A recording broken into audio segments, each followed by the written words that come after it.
Assalamualaikum semua. Sebelum nonton jangan lupa like, comment, share, dan subscribe channel kami ya. Tonton sampai habis agar jangan salah paham dan kalian cepat mengerti bagaimana cara berinvestasi saham. Kali ini kita akan membahas dividennya saham Kino. Kino itu apa sih? Apa kalian tahu tentang perusahaan yang bernama Kino?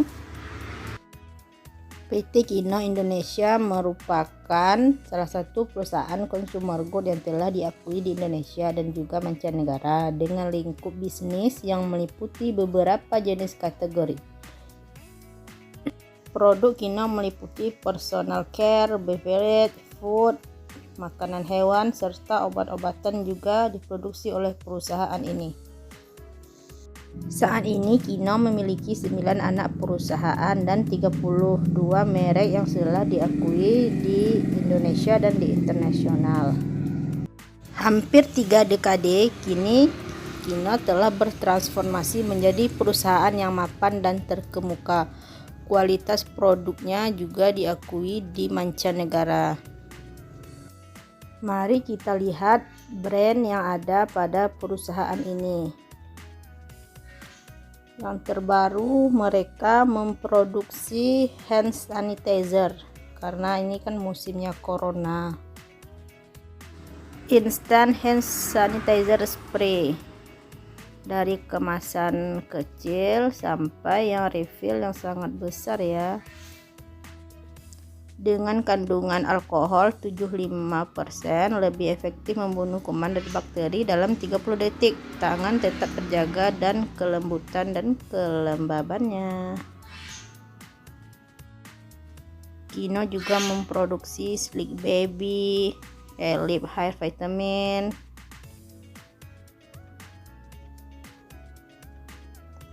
Hair vitamin ini cukup terkenal juga ya, di mana-mana orang hanya menginginkan Elips. Untuk produk personal dan home care, Kino juga memproduksi Samantha, Sasha, Oval untuk wajah, Oval untuk kulit juga ada, skincare, ada parfum maskulin, ada untuk bagian kewantaan juga Rexec V dan Absolute, serta untuk anak-anak ABNB, Eskulin, dan untuk men ada juga Master.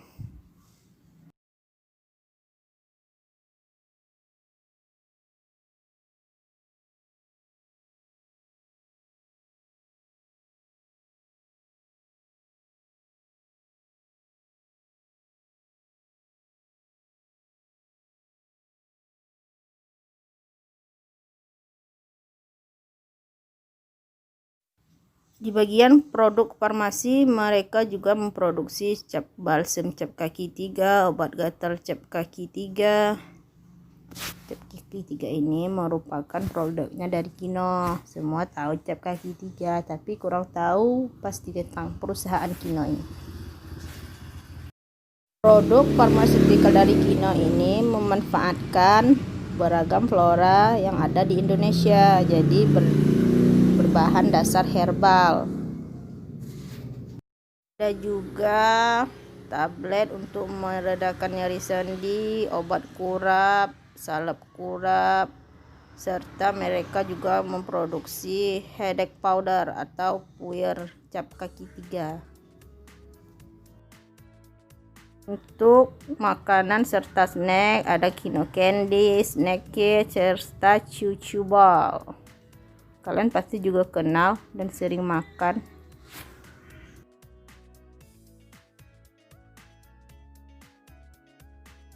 Selanjutnya kita akan memeriksa analisa fundamental perusahaan ini.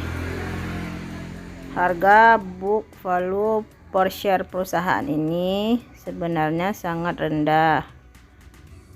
Dan harga yang dijual, harga per sahamnya itu sangat tinggi. Jadi sebenarnya saham ini merupakan saham yang overvalue.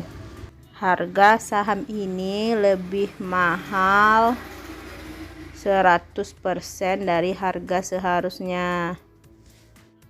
Book value per share Kino hanya 1986 untuk saat ini. Earning per share perusahaan ini sangat kecil, sedangkan angka pernya sangat tinggi, sehingga tidak ideal untuk dijadikan saham investasi. Saham investasi itu ideal angka pernya berada di angka 5-10 kali. Untuk ROA yang ideal itu berada di angka 5%, sedangkan perusahaan ini hanya 4,59, dan ROE-nya pun berada di angka 10 yang seharusnya di atas angka 10. Saham ini kurang layak untuk dijadikan investasi jangka panjang. Kalau hanya untuk sekedar trading, kalian boleh mengkoleksi saham ini. Saham ini sebenarnya selalu rutin membagikan dividen, tapi angka dividennya sangat kecil. Tahun lalu saham Kino ini membagikan dividen sebanyak 2 kali. Dividen tahun ini lebih besar dari tahun kemarin, yaitu Rp83. Kalau dibandingkan dengan harganya yang berada di kisaran Rp3.083 itu merupakan angka yang sangat kecil. Seperti biasa, sekuritas mengirimkan email ID pada tanggal X dividen di pasar tunai. Jadi kalau kita kurang informasi serta kurang mendengarkan berita, kita akan agak terkejut ketika menerima email seperti ini. Dividennya hanya Rp83 saja per saham.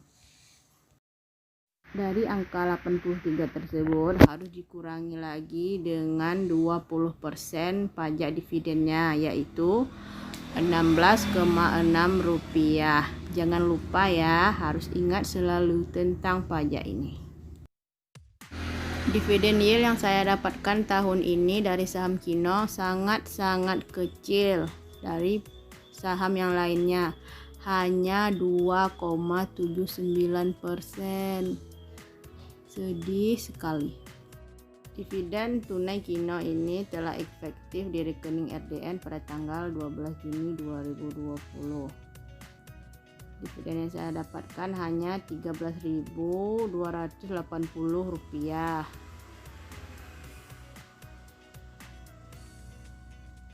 Dividen per lembar saham harus dikurangi dengan pajak, dan saya hanya mendapatkan per lembar saham 66,40. Dividen yang saya terima karena saya hanya memiliki 2 lot saham saja, yaitu sebesar Rp13.280. Sebenarnya saham ini sudah saya jual karena saya kira kurang layak untuk dikoleksi untuk jangka lama. Terima kasih telah menonton sampai habis. Jangan lupa like, comment, share, dan subscribe channel kami.